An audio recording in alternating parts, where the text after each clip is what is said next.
એ ગામની પાણીની ટાંકી ઉપર ગધેડો ચડી ગયો.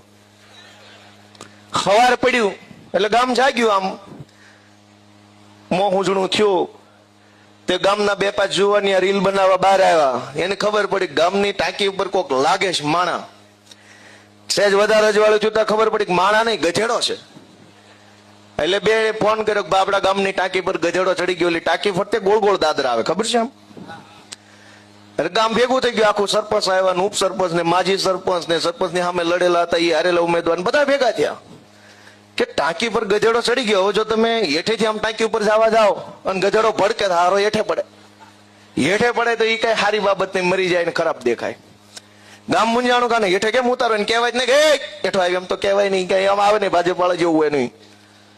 એટલે બધાએ ફેસબુકમાં કોમેન્ટ કરી કે ભાઈ અમારા ગામની ટાંકી ઉપર ગધેડો ચડી ગયેલ છે, આને નીચે ઉતારવા માટે કોઈની પાસે કઈ આઈડિયા હોય તો નીચે કોમેન્ટમાં જણાવો. તે કોમેન્ટ આવી એક ગામમાં ઈ કે આ ગધેડો ઉતારવાની આઈડિયા તો અમારી પાસે છે, એ તમને પછી આપું, પેલા સડ્યો કેમ ઈ અમને કયો. ગોળ ગોળ પગથિયા વાળામાં ન્યાઠે જ સડ્યો એમ ગાંધીનગરની ટાંકી પર કેટલાય ચડી ગયા છે અને આપણા મતથી ચડી ગયા છે. આપણને એમ થાય આ ન્યા ક્યાંથી પહોંચી ગયો. હમણાં અહીંયા ગામમાં કોઈ બીડી પાતું નહીં, ઠૂંઠા વીણી પીતો હતો, ગાંધીનગર ધારાસભ્ય ક્વાર્ટર મળી ગયું. લે કેટલા એવા ગાંધીનગર પહોંચી ગયા છે ને આપણા હાથે જ પહોંચ્યા છે. જરાક ભાઈ સાહેબ બાપા આંખ ઉગાડો, આત્માને જગાડો. સહેજ પોતાના બાળકો વિશે, પોતાની માં જેવી જમીન વિશે, પોતાના ગામ વિશે, આપણા કાઠિયાવાડ વિશે થોડુંક તો વિચારો.